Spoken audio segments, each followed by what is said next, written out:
plains just kept getting smaller as we traveled 150 miles north of the Arctic Circle to the north slope of the Brooks Range in northern Alaska.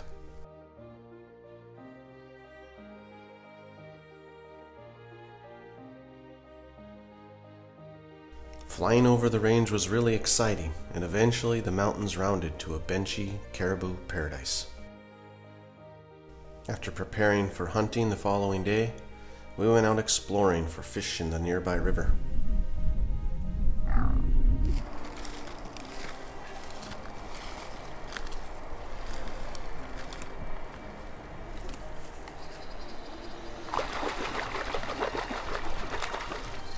Holy smokes!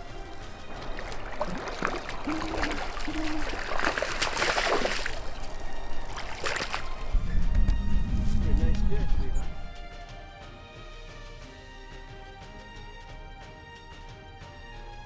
It didn't take long before everyone had landed a nice char in the unseasonably warm summer evening.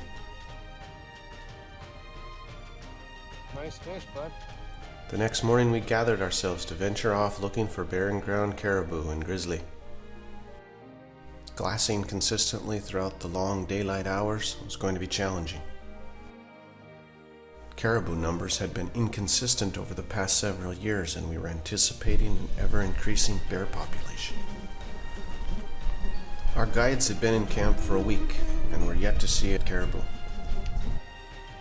It was a very nice surprise to see a large group not long after leaving camp.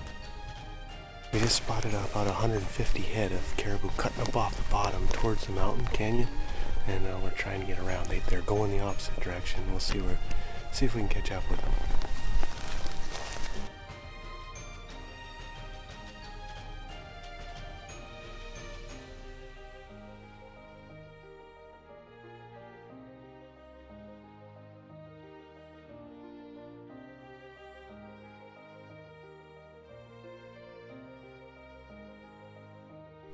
Bugs were terrorizing the thin-skinned caribou, forcing them to run continuously.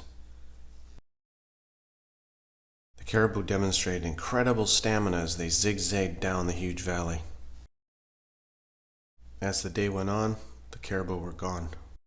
It poured rain all night, and the following morning we glassed small breaks in the weather before I was lucky to spot a lone bull crossing the river approximately a mile away from camp. Levi and I scrambled across the tussocks to cut him off. Wait a minute. 170.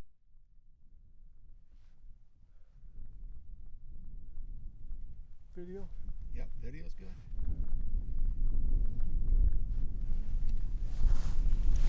Hang on. Still good.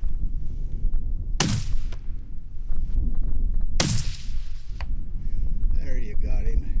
It was just across the river, and we had very little time. It's just been one big band of rain after the next, and we saw a bull with tops, and we made a run for it. I'm glad we did. That was a cool experience. I was shooting through the grass, which wasn't the ideal thing to be doing, but once he got close enough where I could get prone, I just felt a lot more confident about the steadiness of my shot. But I'm excited we did it. 4 days of hard rain, and we're supposed to get picked up the next day after, so big turnaround for me personally. Thanks a lot, Levi, for all your help, bud. Happy to be here. Yeah, baby. Backstraps for dinner tonight. Absolutely. I don't know about... It's gonna beat those mountain houses, I'll tell you that. I think it's going to be more like for lunch. Yeah, that's true. You can wait to dinner if you want. I'm going for lunch. After dealing with the 36-hour blizzard, visibility cleared enough for us to venture in the opposite direction from where we'd been focused in an attempt to spot a grizzly. The cold weather also brought in more caribou. We enjoyed seeing this beautiful group of bulls.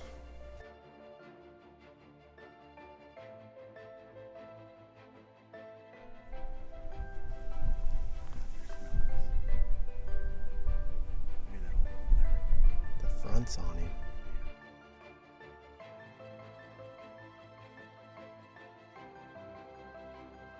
It was a big day of hiking. We spent the day working across a far valley to get a better look at a bear Levi had caught a glimpse of glassing early in the morning. After several hours making our way to another high point, we spotted the bear again. He was below us, moving down the creek towards the river. After making several moves to the bear, we finally had our wind right and set up along the river on the bank he was walking. And bears, like bears do, decided to take a right-hand turn and swim across the large river that we could not cross. We ran again to get within 730 yards and watched him drift away on the far ridge before making the difficult climb back to camp. The following day, we decided to hike and glass overlooking the valley where we shot our caribou. As we got close to our glassing point, we spotted a fresh wolf kill.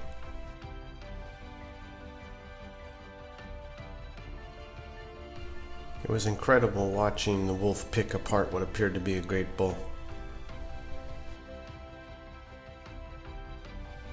After 12 hours of glassing taking us into the following day, I spotted a grizzly on the wolf kill in the pouring rain. It was a huge bear. We scrambled to the closest ridge only to find another bear working the flat between us and the big bear. As we made our final stalk, the big bear casually walked into the willows and disappeared. We waited in the pouring rain for several hours before attempting to bump him before heading back to camp. The bear had eaten the remainder of the caribou carcass, including its horns. It continued to rain hard overnight, and we woke to snow and a low cloud ceiling.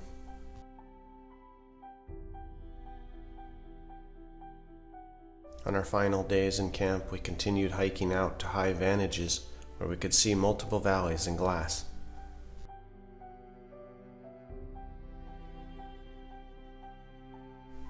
Everything was quiet, and as time faded, we fell into storytelling, laughing, and enjoying the camaraderie of an amazing adventure.